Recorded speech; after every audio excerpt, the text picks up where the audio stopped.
All right, we're rejoining Scheherazade and the king as the sun rises on the 23rd night.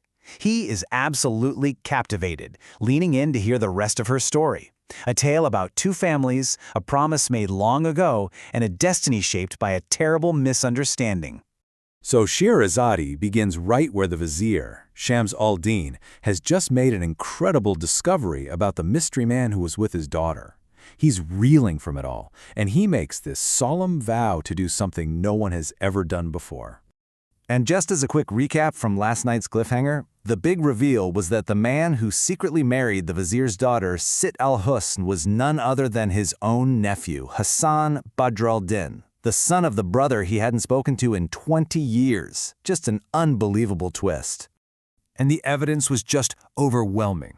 You had his one-of-a-kind turban, a purse stuffed with 1,000 gold dinars, a bill of sale with his full name on it, and to top it all off, a hidden amulet with his exact date of birth. I mean, come on. This wasn't a coincidence, this was fate. The children of these two feuding brothers, who were betrothed as babies, had somehow found each other against all odds. Well, fast forward a few months, and as fate would have it, Sit al-Husna gives birth to a son. And he is, of course, beautiful as the moon and the spitting image of the father he's never met. They name him Ajib. So Ajib grows up totally cherished. His grandfather, the vizier, dotes on him, and Ajib is incredibly proud of his connection to him. But you know how kids are, that pride soon makes him a giant target for some serious cruelty at school. And it gets nasty. The other boys at school, and get this, their own teacher eggs them on, they come up with this wicked little game.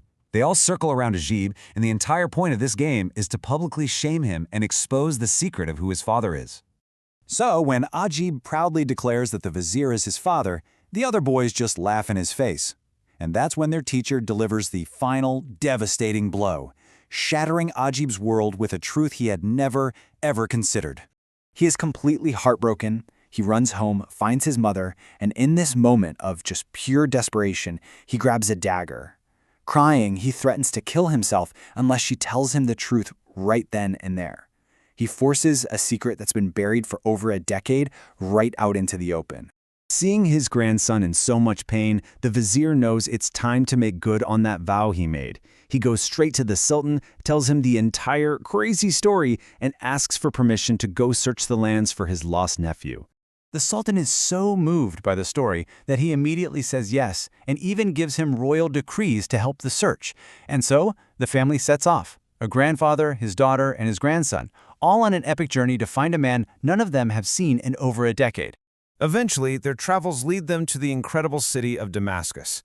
They decide to set up camp and rest for a few days, having absolutely no clue that fate is about to set up a truly tragic meeting. While exploring the marketplace, Ajib wanders past a small, humble cook's shop. And the cook? Well, in an unbelievable twist, it's his father, Hassan Badr al-Din. The moment Hassan sees Ajib, he's just hit with this overwhelming, powerful way of love for this boy he doesn't know, a connection he just can't explain. You can just feel that deep, subconscious pull. Hassan actually starts to cry, begging this strange boy to come into his shop, as if his soul itself recognizes a missing piece of him has just walked by. And what's really wild is that Ajib feels it too. He senses the man's powerful sadness, this strange pull towards him. But his servant? He's all about keeping up appearances. The grandson of a vizier eating in a common cook shop? No way. He pulls Ajib away, and they leave. Hassan just can't stand to see him go. He literally closes up his shop and starts running after them. But of course, this desperate act is tragically misinterpreted. All Ajib and his servants see is a strange man chasing them, and they immediately assume the worst. Frightened and angry, Ajib grabs a stone off the ground and hurls it at the man following them. It hits Hassan right in the forehead. He collapses unconscious, struck down by the very son he was so desperate to get closer to. Not knowing the gravity of what just happened, the family packs up their camp and continues their journey to Basra. There, they finally find the home of Hassan's mother, and Ajib meets his paternal grandmother for the very first time. So it's this really bittersweet reunion. I mean, they found family, which is incredible, but they also learned that Hassan disappeared from Basra 15 years ago. With no other leads, the whole now expanded family decides to head back to Egypt, and their journey, of course, takes them right back through Damascus. Back in Damascus, Ajib is just eaten up with guilt about injuring that cook.